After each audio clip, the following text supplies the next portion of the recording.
Welcome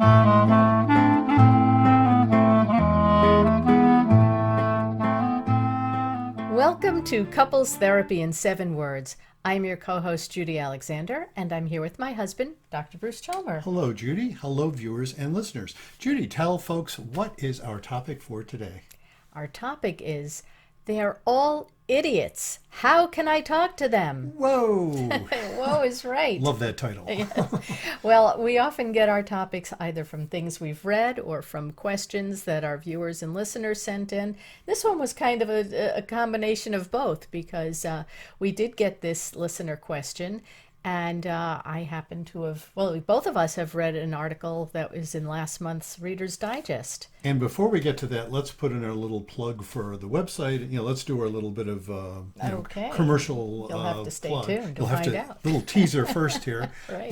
But I'm hoping folks will enjoy our conversation today. Mm-hmm. But yeah, let's put it in a word. I have to tell everybody out there, I had a meeting earlier this morning with our wonderful web designer. We are changing our website. I mean, you can go there now. It's Still ctn7.com. and it will stay ctn7.com. Mm-hmm. But in a couple of weeks, maybe something sort of time frame, we're going to have an exciting new look by somebody who designed it, who isn't me. Someone who knows what she's doing. Somebody who actually knows what she's doing. And when it comes to designing websites, we're very excited about that. So please check that out. And tell your friends about our podcast. And again, it's ctn7.com. If you're watching us, you will see that over our heads. Right, so it's the numeral 7, not the word spelled out 7. And of course, the CT is for couples therapy. So ctn7.com. And tell your friends about it. And also, respond to our posts and things like that. The other thing that'd be really helpful for you to do is review us and rate us on whatever medium you get the podcast on. And another thing that's going to be coming along, we'll start plugging that you can review us on, I think it's Google My Business. But you can't do that quite yet for the podcast. Stay tuned. We'll be talking about that. Okay. Talking it up now. And we also want to put in, of course, a plug for the book. Reigniting the Spark, Why Stable Relationships Lose Intimacy and How to Get It Back. And this is the paperback I'm holding here. You can also get it, of course, in Kindle format from the Amazon site, and you can also get it as an audiobook for which I did the narration. So we hope you will do that. And again, rate it and review it and all that kind of stuff. Let folks know about it. And I'm also going to say right now, got another book in the pipeline. Can't give you anything like a publication date yet. We'll see. I'm hoping it'll be within a few months, actually, but I don't know that. Right, Can't say first that for draft sure. is done. First draft is done, and I will tell you the title, the working title, which is "It's Not About Communication: Why Everything You Know About Couples Therapy Is Wrong." Oh, And that should be, I hope, intriguing for you. And you'll see, I have a little zinger at the end that, well, I won't tell you about. You'll just have to read the book. That's it. But look for that as well. So, oh yes, that's right. And Judy is reminding me, thank you, there is my cup. When you go to ctn7.com, you can also find merch. This is our lovely CTN7 mug in the 15-ounce and 11-ounce sizes. On one side, it has our beautiful logo, and on the other side, it has our inspiring message, be kind, don't panic, and have faith. And these are available now on our website, and when we have the new website, they'll still be available, by golly. Right, and T-shirts. And T-shirts are available as well that have the logo on one side and the message on the other. So, yes, we hope you will avail yourselves of those as well. And just talking with somebody this week who said, "Ooh, these are great gifts." This is somebody who had been telling our motto, using our motto freely with folks that she's talked with. And she said, and she saw that I had one of those cups. She just said, "You have that on a cup. Ooh, that's really cool." So, it's a great reminder. It is It's a indeed. great reminder. So when you're sitting and you're grumpy morning and somebody's about to say something to you that you might not like, you go, there you go. You always have it available. So, on that note, let's get to our show. They're all idiots. How can I talk to them? Yes, indeed. So, as I mentioned, this one came from a listener question as well as an article that we had read in last month's Reader's Digest called I never thought of it that way. It's excerpted from a book by Monica Guzman, same title. I never thought of it that way. How to talk to people even if you disagree. And which, why don't you tell folks what issue this is in? This is in the June 2022 issue. Issue of Reader's Digest. Right. You know, I can't resist saying, boy, does that make me feel old that we get Reader's Digest. I know. I will say it was a gift from my mother. It was a gift, but you know, after she passed away, we have kept up we couldn't bear not to get it anymore because it would mean like cutting off my mom. So yeah, that's right. And we're my still getting it. My parents got it. My grandparents got it. I mean, it's been around for a long time, and that's a really neat article. It is a neat article. Yes. Indeed. So one of the things that struck me immediately was, she said, in one 2021 poll, most Americans thought the biggest threat to our country's way of life was, what do you think it is? Well, I've read the article, okay. but not for several weeks now. Okay. So I don't remember exactly what she said, but polarization. Yeah, it was other people in America. You know, sometimes people might say war or Isn't that interesting though? Yeah. But isn't that interesting? I thought polarization, and she says no, other people. Other people, yeah. So and when people it's are different saying than polarization. well, it's almost like. Well, this now I'm going to get into my little shtick. If you don't mind, do you mind if I go get into my ahead? little shtick? Stick away. The shtick away. And look, I mentioned the new book, right? A big chunk of the new book is about the theme I'm about to launch into a little bit, which is about ideas versus ideologies. Yeah. So when I said, in answer to your question, when I said, gee, what do I think the biggest problem people would say? I'm thinking polarization. A lot of people will say that. Polarization is, you say polarization when you step back and look at the problem and say, oh my God, we can't talk to each other. That's a problem. That's not what people say when they're in the middle of one side looking at the other as idiots, which is, of course, why I happen to choose this title for our podcast. They're all idiots. How can I talk to them? Right. When people are like that, they're saying, yeah, the problem is those other idiots. Yeah, not me. Not me. Not me. It's funny I say I'm those not other the idiots. idiot. No, the other idiots. I'm an idiot too. But no, that's the point. It's polarization is when you say polarization when you recognize, wow, this is a serious problem that we can't talk to each other. We all participate in that. As opposed to, oh, those idiots are the problem. It's so easy to go there. And so let me give you my little my shtick about ideas versus ideologies, because I think that's what this is all about. Yeah. And I claim in this new book that I've written, this is actually really relevant to couples relationships, to couples therapy. It's not just about looking at politics writ large. Of course, this letter we'll be getting to in a little while is a great example. And again, like so many of our letters, I mean, this is what I encounter in the office a fair amount. Right. I hear a story just like this. Sure. And we'll get there in a bit. But the idea that it's not just about family relationships with extended family, it's like even between a couple. So what do I mean by ideas and what do I mean by ideologies? Because, I am saying ideas, good. Ideologies, bad. Right. That's basically what it's about. That's your premise, right? That's my premise. So I use the word ideas very broadly. It's not just things you think about. You know what I mean? Things like here we're having a conversation on a podcast. People are thinking about our ideas, I hope. I hope you're engaging with our ideas. What ideas do is they stimulate other ideas.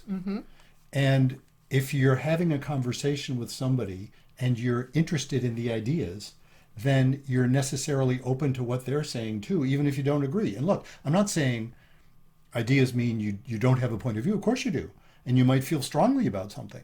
But when it's a conversation about ideas, it's an experience that opens you up. And I use the word ideas, as I say, pretty broadly. I would include things like going and visiting a beautiful place as ideas, that sort of experience. Right. It opens you up. It's like, wow, I didn't realize the world could have a place like this.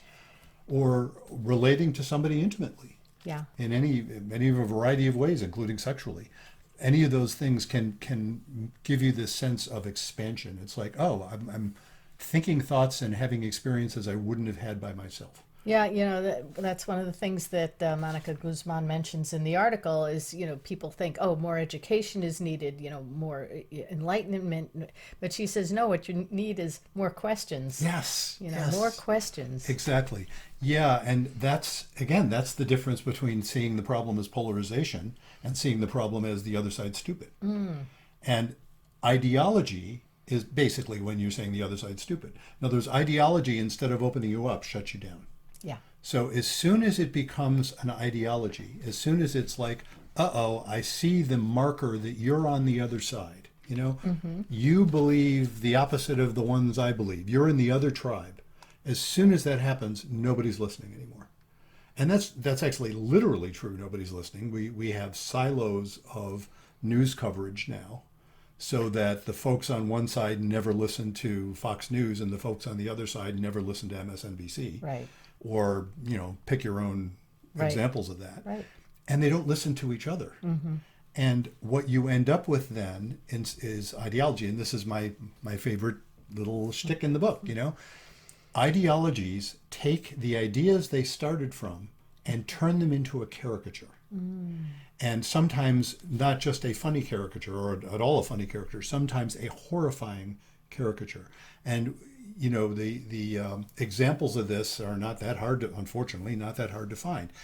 Why would religions exist? There's a absurdly general question, right? Well, why did we come up with religions, do you suppose? How would you say it? I think there's a fundamental need to believe in something, and to have people of a similar like mind, so that you're not the only one believing. You know, people are tribal, so we like to have a similar belief with, you know, with what our posse believes in. You're saying people are tribal, and I'm suddenly thinking, gee, are you Jewish? You sound like a Jew. Not just Jews, though. No, of course it's not just Jews. But no, yes, we are tribal. No, that's a way of Jewish way of thinking of it. Right. No, but let me refine the question. I'm not trying to play games. Let me refine the question a little. It's like, yeah, but in terms of benefit to the world, what do religions claim? You know, what are religions offering? I would say they have a similar outlook in that to benefit mankind, to be grateful because there's a higher power. Yes. So it's not just What about you. social relationships? What do religions say about how we should treat each other? With kindness. Yeah, of course. Right. I mean, look, I'm not an expert on the mug. Yeah, it's on the mug, right. I'm not an expert on all religions, Right. but pretty much the ones I've heard of, they all basically say you do realize you should be good to other people. Right. Sometimes there are variations on how good you should be to other people based Love on your whether neighbor they're in your as tribe. yourself, you know, that type that of thing. kind of Do stuff. unto others. Pretty much. The golden rule. You know, I mean, even the religions that wouldn't be considered religions in a Western sense, I'm thinking Right. like Buddhism or something like that, are all about ways of treating other humans and other creatures kindly and with consideration and forbearance and judging well rather than harshly. Those are all the ideas that religions tend to espouse. Yeah. Until they become ideological. And when they become ideological, and all I mean that the ideological turn is when a religion and by the way, let me put this in right now. It ain't just religions, folks. This is also true of political movements. It's also true of anti-religious movements. Right. Atheists. Militant atheists, yes. that sort of thing. All of these things are based on ideas that can be really good, but when you turn them into ideologies, then all of a sudden, it's really insidious, because one thing that happens is people become unaware of the harm they're causing because they're so consumed by the ideology they don't realize when they're causing harm. They don't realize when they're being unkind. I experienced this, being Jewish, I experienced this when people with smiling faces are telling me that my entire tribe is consigned to hell. Yeah. That, folks, I'm speaking to you if you are going around proselytizing Jews. You think you're being loving and actually being hateful, and that's the effect you're having. Now, you don't want to believe that because you're consumed by ideology, and that's the problem. And look, Jews can be consumed by ideology too. I'm not excluding us from that. There's all kinds of ways we can as well. So when a group turns ideological, which basically says we have not merely truth, we have the only truth, right, and anybody else is threatening to that only truth, and we have to suppress them. And then you get this phenomenon where religions that purport to be about love engage in massive amounts of hate. I hate to knock Christians, because Christians are responsible for some really good stuff. And I say that as a Jew. It's like Christians are responsible for some really, really good stuff involving the dignity of an individual. There's a lot within Christianity that's a lot about that. I have huge respect for that. So sorry, Christians, to knock you, but Not the lumping Inquisition, you all together. the Inquisition, you got a lot to Yeah, answer that for. was not good. The Crusades, not good good. stuff. With respect to ideology, that's the point. Right.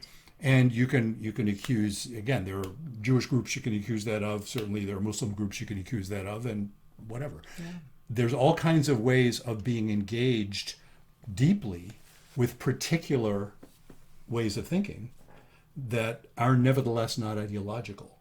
They can be wonderfully generative, and those are the folks who can talk to each other. But when it turns ideological, that's when it becomes a caricature. As I say, that in the name of love, people are doing these horrible things. Right.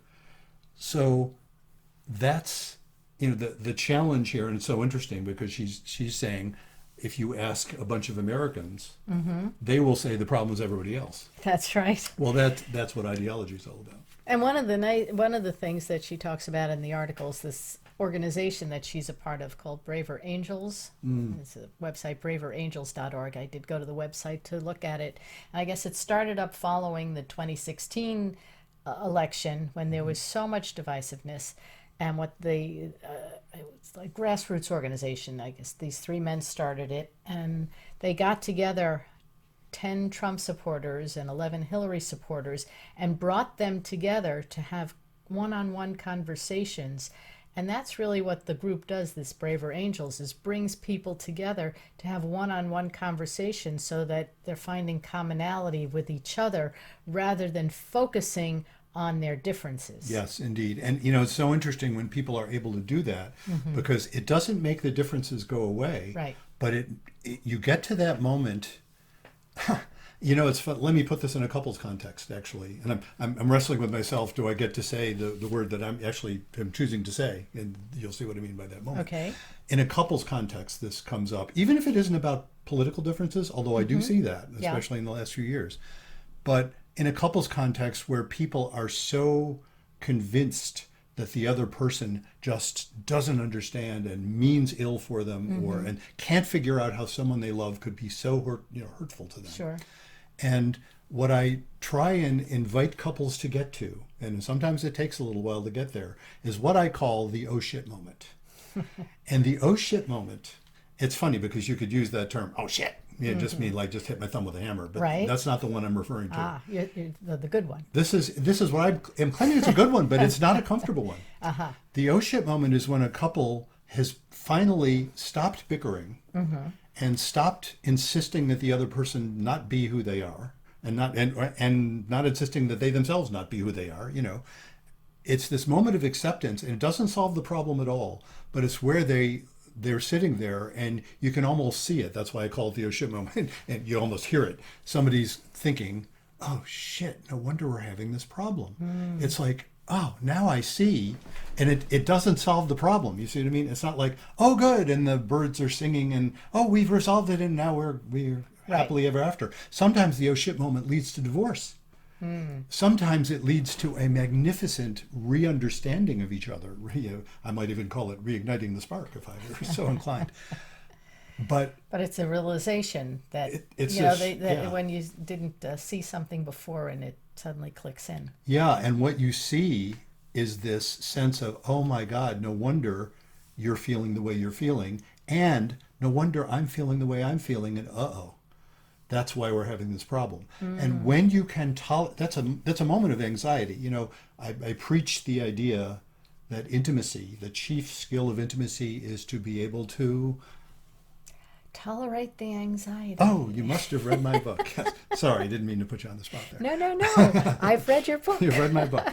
Yeah, but see, that's what I mean by it. That's the moment of, oh my God, like, oh shit, I see where you're coming from. Oh no, because where I'm coming from isn't compatible with that. What do we do? If you can be okay with that long enough, and not for me to say how long, Yeah. If you can sit with that without freaking out, what you've created is intimacy, and intimacy is the soil within which things grow.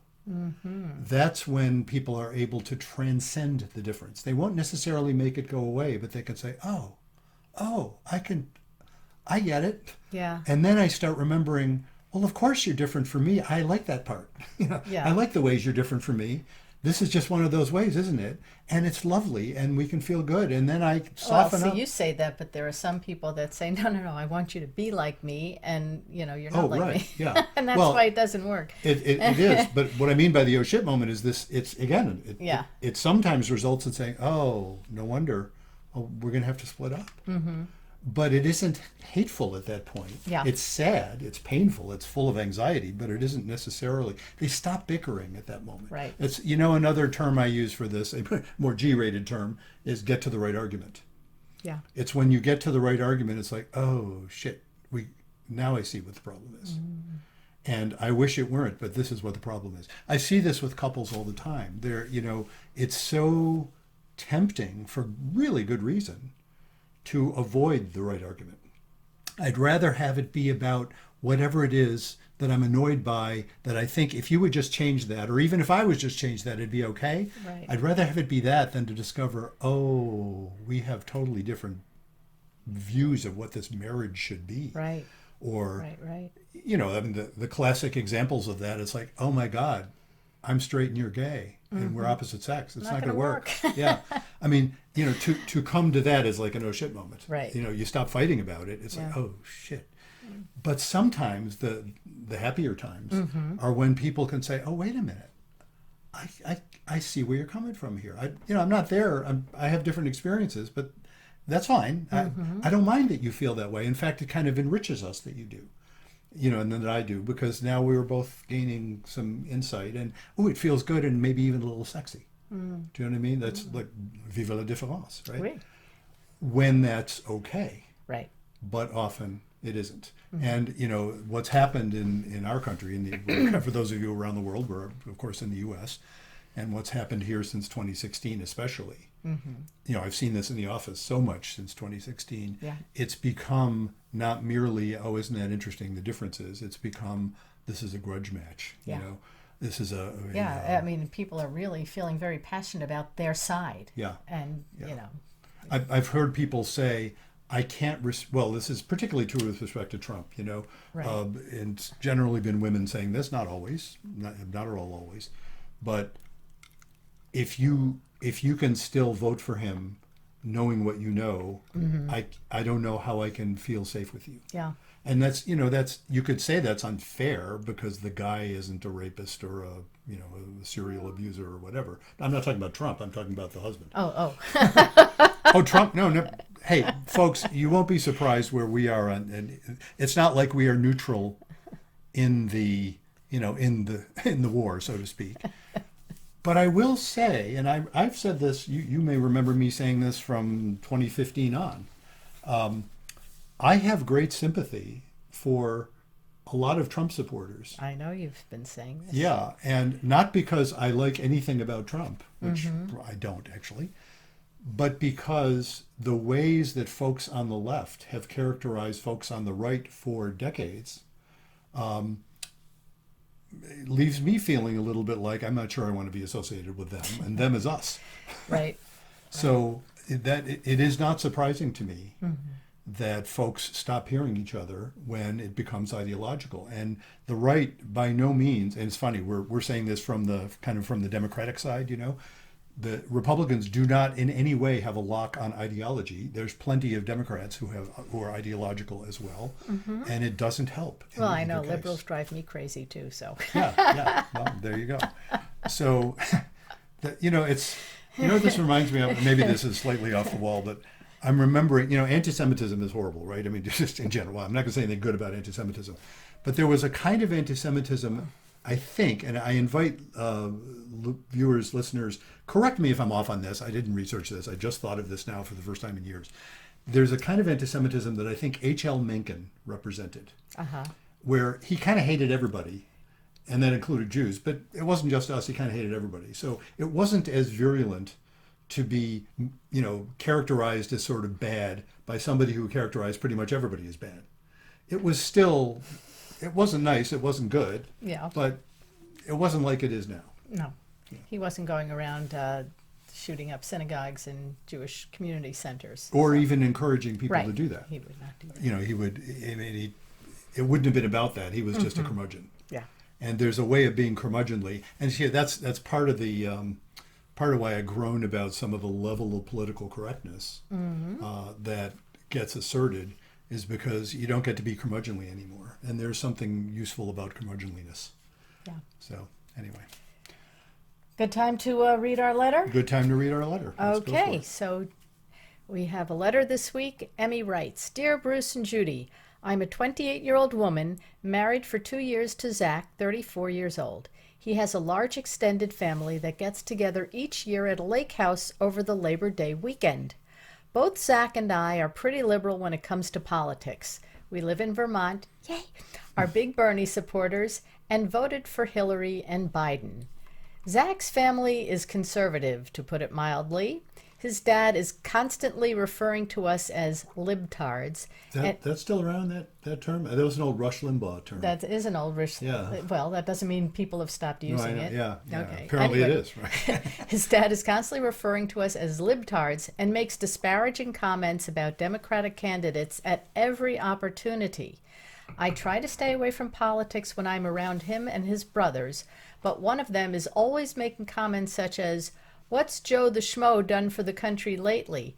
Or, if Trump was in the White House, the economy wouldn't be in the mess it's in. This is supposed to be a fun get-together, but I'm feeling stressed just thinking about it. My mother-in-law tries to be the peacekeeper, but her statements are pretty condescending. She'll say things like, Oh, Hal, they're just kids. When they get older like us, they'll see things our way. Many of his siblings and cousins are also pretty conservative and try to avoid talking politics, but the fact that half of them come on their motorcycles with huge Trump flags flying speaks volumes. I know I'm going to have to sit through conversations about COVID. Some of them think it's a liberal hoax. Others say the doctors developed it and are infecting us purposely. How the black and brown people are ruining the country, and how glad they are that Roe v. Wade was overturned. I don't want to go, but I know it means a lot to Zach that I am there. How can I cope for 3 days of this without losing my temper or my mind? Wow. Poor Emmy. Yeah, and this one, as I say, it could have come from several of my clients. I'm sure it could have. Yeah, I hear this quite a bit, and this is the pattern I hear more often, I think, which is the couple themselves are pretty well aligned with each other politically, right. but the folks on the other side are driving, the Yeah, extended they gotta family. put up on with one the side, family. Have to put up with the family. And interestingly, though we do live in Vermont, mostly I hear this story. I have heard the other one. I've heard the other one from transplants to Vermont, mostly, especially from the South, who've said the liberals around here are driving them crazy. And I have a lot of sympathy for that, I have to say. Because it's funny, we're both politically on the liberal side of things, clearly, but it probably has a lot to do with being Jewish. Not necessarily. No, you the know. anti-Semitism of the left I'm referring to okay. is Yeah. ideological. No, because I and know a lot of painful. Jews who are big Trump supporters too. Oh, that no, absolutely. Yeah. No, that's true. Yeah. No, that is very true. But in any case, I'm just saying I have some sympathy Yes. for Yes. But and I've seen that. It's like it's really hard to deal with. And of course, what she's noting is that sense of ideology. That it's not like, hey, let's have some interesting political conversations, which some families pull off, although I don't get to hear about them much because You don't hear the good ones. I don't hear the good ones. Yeah, I always tell people I do not have a random sample. Right. I'm an old statistician, for those of you who haven't followed this long enough to know that. And I don't have a random sample. I have a biased sample. In other words, for some odd reason, everybody who ever makes an appointment with me is having a problem. It's like, You mean they don't call you up and say, gee, things are going so well in my life. Just I just haven't want had to that. have a few sessions with you just to talk about actually, there is one exception to that rule, which Yeah. is I have done some premarital work with folks Yeah. where they are saying we're doing fine, but then they tell me about their parents' respective marriages that were a mess, Yeah. and they say we want to avoid that, so we Yeah. kind of want some preventive work. Yeah. Yeah, the kind of thing people good used to go idea. to clergy about and still Right. do in some cases, like premarital counseling. So they're the exception. That they call me up and they're not having problems, but they're worried about possibly. Well, the vast majority of folks I work with, it's like, we're having a difficulty here. Yeah. And So I do hear this one quite a bit. I've also heard the ones where it's the couple themselves that differ. Yeah. Well, And let's talk a little let's- bit about what we can do to help Emmy yeah, in exactly. this situation. What do you what are your thoughts about what would you wonder from Emmy if you were talking to Emmy? What would I wonder from her? Yeah. See, I'm going to ask a question. I'm following the author's advice there. Well, actually, speaking of the author's advice, one of the things that she talks about, which is called I Never Thought of It That Way, was to ask them questions about their background. Like how you got to be where, like, what was your life like? Yeah. Where did you grow up? So it's asking questions that's not necessarily on the topic itself, but kind of getting you to the point where you could see why they think that Yes, way. and see, that's it. There's an implication in that kind of question. To ask a question like that, to say, gee, I don't agree with you, but tell me more. Like, how did you come by that? What are your experiences that led Right. you there? The implication is you are according validity to the other person. You're saying, I could learn something from you. No guarantee you'll convince me politically to agree with you. Probably not. But I'm kind of curious what led to you. It's what you're saying is people come to be the way they are through some valid process. And if I were you, I might have a similar point of view that you do. I think that's one of the things she talked about in talking with her own parents, wasn't it? Yeah, because her parents are conservative and Yeah. she's liberal. Yeah. Yes. And also one of the things that she does mention that I wanted to read is that, she says connecting with other humans is what makes our lives rich and meaningful. And that if you only spend time with folks that reflect your own beliefs back to you, your brain just doesn't move on. So it's not good to only hang out with people who think the way you do. So I was Absolutely. thinking, for Emmy, she's going now. You have that Storyworth thing that your kids got you. Yeah, tell folks about Okay, that. Yeah. so it's called Storyworth, and it's what is it? A website that Yeah, I mean they it's like a service. You go there. It's probably storyworth.com. If you look up Storyworth, you'll find it. And it's Yeah, it's a way we should to sell them an ad. it's a way to get to know your parents. I think it's geared for kids or anybody really. But in this case, your kids gave it to you as a present, Well, for my 70th birthday, right? and And every week there's a different question, like who is your favorite teacher in school, or what was the favorite book that you read as a kid. I mean, questions that are probing to get to know what you were like growing up. And I think that if Emmy goes there armed with all of these Storyworth questions, and so you can avoid the politics part, you can avoid the stuff that's uneasy. But like, tell me about yourself when you were a child. Yeah. Where did you grow up? What was it like when you were growing up? What were your parents like? What was your relationship like with your? So to go with those types of questions to get to know them, rather than and then saying to them, you can ask me about what my experiences were too, or I'd like to tell you, like to share some of the things that happened in my life. yeah. Now, of course, Yeah. you're implying two things really. You're implying that Emmy would be open to that thought, and I would want to hear from Emmy. If I were talking with her in the office, Right. I would be curious to hear from her what's her experience like there, because what she's sounding like is that it's close to traumatic. That's part of Yeah, the problem. definitely. For going there is for her. It's supposed to be nice. She's doing it for Zach. Right. Actually, that's another issue, of course. How does Zach manage this? And what is their, It's how his have they talked? family. It's his No, family. it's his Right. family. And she's clearly implying, and I applaud her for this, frankly. I'll take a stand, She's clearly implying that's a worthy thing to do. That, yes, stay in touch with your family. Yeah. And so that's an important thing to do. And that means she's going to have to put up with being with them. Certainly, it has relational impact if what she perceives from Zach is lack of sympathy for her.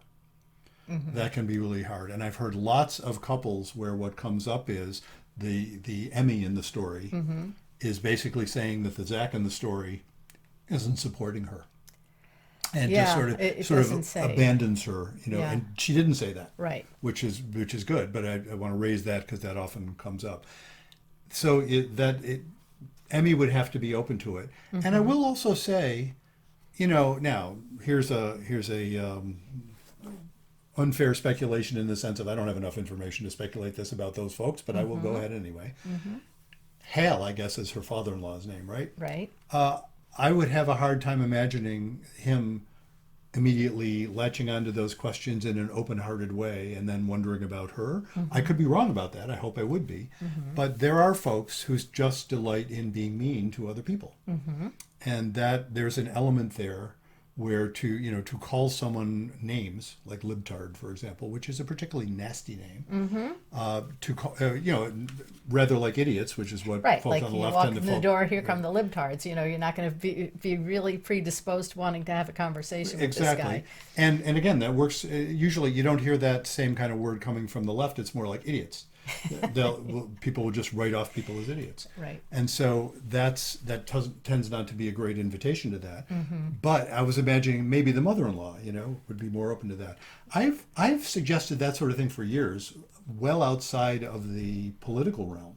When people talk about a problematic, very often in-law, sometimes parent, but problematic in-law, where the mother-in-law, the father-in-law, whatever, is just critical or just says these things that get under their skin. And I've speculated with people about that. Gee, have you asked about, hey, where did those ideas come from? Not in a oppositional way, but in a curious way. Right. What are your experiences that led you there? That's interesting. Yeah. That you would say that.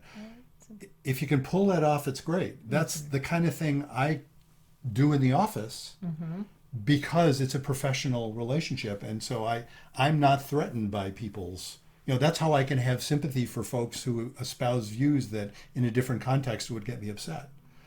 In the office, it doesn't get me upset. It just literally doesn't. It's like, then I get all curious. Sure. And it really does seem to make the conversation richer. To expect that of Emmy in that context, it may be a tall order. I think it's a great idea. It is a tall order. But it's a tall, she's also 28, so she doesn't have as much experience and maturity that somebody who's 40 might be able to face it, or 50 or 60. Exactly. Type of thing. And there she is in their territory. Right. Do you know what I mean? This is understandably there. And look, that issue, that's the norm all the time. You know what I mean? Anybody who's got a family where they have the lake house that they go to over Labor Day weekend, which is a bunch of families I work with, by the way. They've all got the lake house they go to over Labor Day weekend, and they're going. It's one side of the family, right? And the one who's the in-law is inevitably, even in the best of circumstances, is in kind of an outsider's position, and you kind of have to be ready for that. Yeah. And, try to not panic. That's also on the cup. And maybe she should bring some of the members of Braver Angels with her. Yeah, there's a practical solution. No, it is an interesting thing to be able to say, to be able to speculate about that. That's the work with Emmy and Zach. Yeah. That could help them deal with this along the lines of, opening themselves up a bit to experiencing whatever they need to experience there. It's hard when you're with a bunch of folks who determinedly aren't that way. Yeah. I don't want to sugarcoat it. And it's just hard to be in a context where you feel like, if you open your mouth, you're going to be shunned. Right. We are social creatures, and it is hard to risk that. And I write about that in the new book too. I write about an experience I had in training. Wasn't a political issue, but I'll tell the story right now. We were in, I won't give any specifics I don't want to embarrass anybody, but it was a training in a form of therapy. This is probably 20, 25 years ago. And it's a form of therapy that happens to pride itself on really being respectful of the folks we work with. And so I think it was a 2-day training. And the idea was the organizers of the training had arranged for a family to come in, and one of the big gurus of the field was the one who was presenting the training, and he was going to interview the family on day one, and then they would go home overnight, and they'd come back the second day, and we would see all the wonderful things that had happened as a result of his masterful. Well, they didn't show up on day 2, and the family contacted them. There goes the plans for day 2. Well, yeah, actually, it did make for a bit of a, A little awkward. awkward. And in fact, what they said was they had felt disrespected by the trainer, by the guru, Uh-huh. And what I remember at the time, and I was conscious of it at the time, was it was not sayable in that group of folks, and there were probably 20, 25 of us there, all of whom were, devotees of that guru, right? Mm-hmm. It was not sayable, and I didn't say it either, to say, gee, maybe you blew it. Maybe it's like, maybe we ought to look carefully at what you said, because it's quite possible that maybe something that we all thought was respectful could easily be experienced as disrespectful. Yeah. Nobody said that. That was not, it's not like anybody said you can't say that. Right. It's that nobody said it. Yeah. Instead, it was all about, Well, people probably didn't think it was their place to say it. it wasn't about not place No? to say it. Nobody could think it. Ah. Well, no, I can't say nobody could think it. I thought it, so I bet other people thought it too. It wasn't, because the reason I didn't say it, Yeah. I am thinking now with this is, as I say, probably more like 25 years ago. I think I was in my 40s. And I'm 71 now, so do the math. Okay. So the reason I didn't say it was for fear of being shunned. Yeah. I don't know if I was fully conscious of that thought, but you know that feeling. You're in a bunch of, you don't want to be the one Right. that You says don't something be and everybody the looks one like, and everybody's who the gonna heck go, are you? Right. And they're going to go home and go, oh, that Bruce guy. Yeah, exactly. And so I didn't say anything. Right. And because we couldn't think it. And I remember a few days later after the training, we all got an email. All the participants got an email.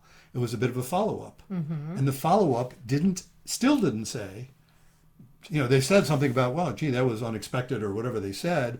And they said they'd gotten in touch again with the family, and they found this one thing where they apparently had benefited, or something positive had changed. It was something about a kid hadn't been going to school and the kid started going to school, but, at least once or something, but the family still felt disrespected. It wasn't like they said, oh, gee, first we felt disrespected, but now we're realizing how wonderful it was. No, they still felt like they'd been insulted, basically.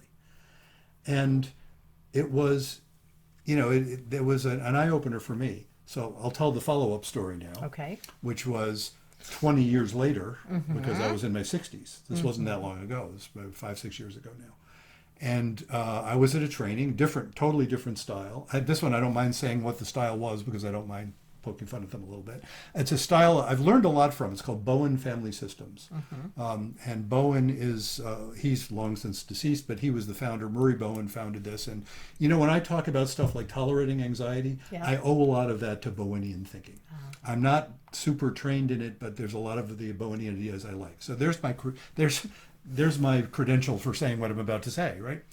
Well, one of the great axioms of Bowenian family systems, articulated by the founder himself, and did you hear the capital F on founder? The founder himself was, people marry people at the same level of differentiation as themselves. Now, we don't have to get into what differentiation means. It's just a way of understanding it. You can think of it as a sort of maturity. Which again, I find it's an interesting concept, useful concept. It's not like I'm dissing the concept. But that idea that people marry each other at the same level is nonsense. How do I know it's nonsense? Because I've met lots of people. I've worked with lots of people. And there's actually been research that says, turns out it's not true. So this came up in this training. Yeah. Somebody was saying, I don't think it was me at first. Might have been me, somebody pointing out that isn't always true. And so the trainer said, well, yeah, we know that.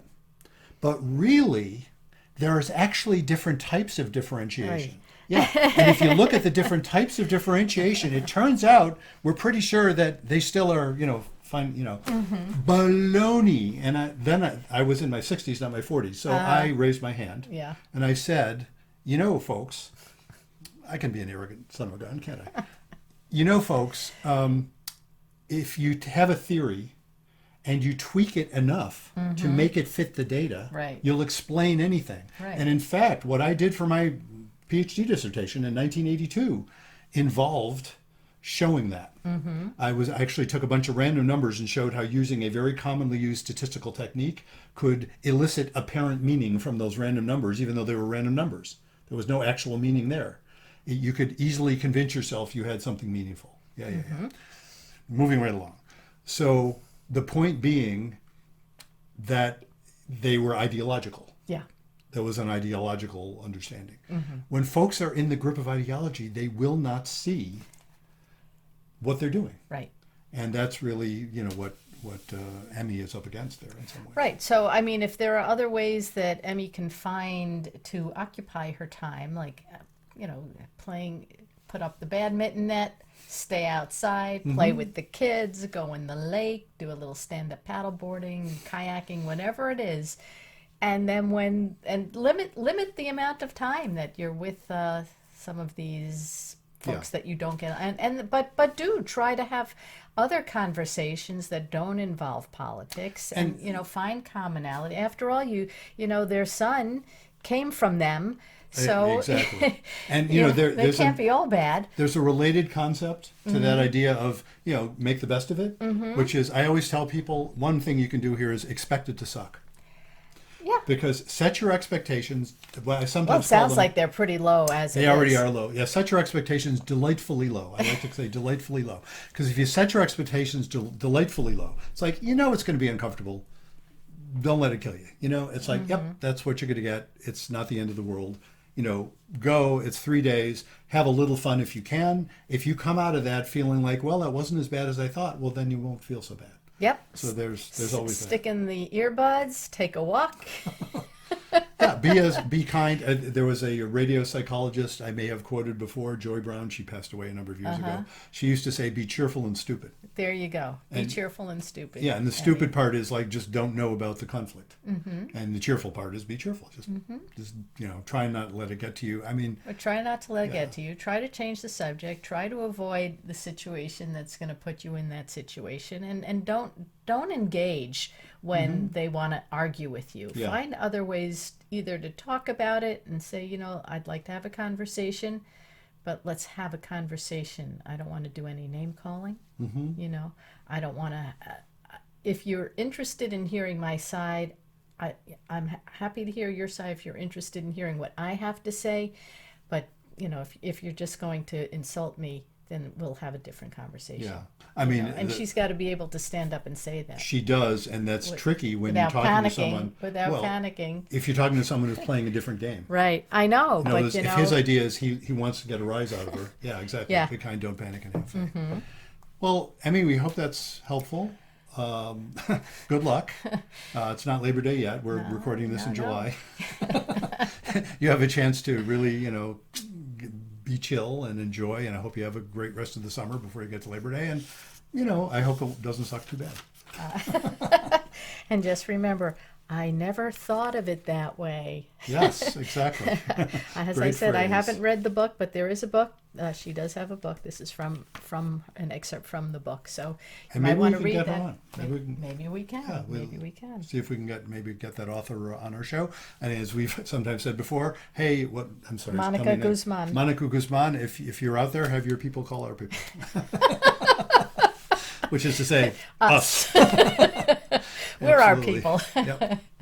So let's put in a plug again for our website. Yes, our website, ctn7.com. And like Emmy, if you have questions that you would like us to talk about on the air, you can email us, Bruce at ctn7.com or Judy at ctn7.com, or just go to our website, ctn7.com.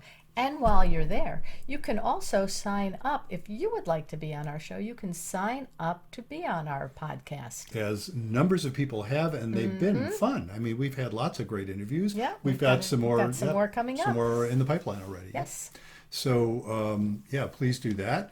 And also, as I mentioned at the beginning of our show today, the website is going to be redesigned. So, hey, check it today and then come back in a few weeks and you might see this really snazzy new website. And that's kind of what I'm hoping for. And actually, while you're at the website, one of the things you'll be able to do is order the book, Order the book. Reigniting the Spark, Why Stable Relationships Lose Intimacy and How to Get It Back. Yes, indeed. And you can actually, I just have links on the website to Amazon and Barnes and Noble. You can get it at any bookstore. They'll order it for you. And if you want the audiobook, that would be via the Audible, which is, I guess that's an Amazon property now. I think so. And well, Kindle definitely is. And Kindle is also, yeah, and you can get it that way as well. And stay tuned for the book that is in the pipeline.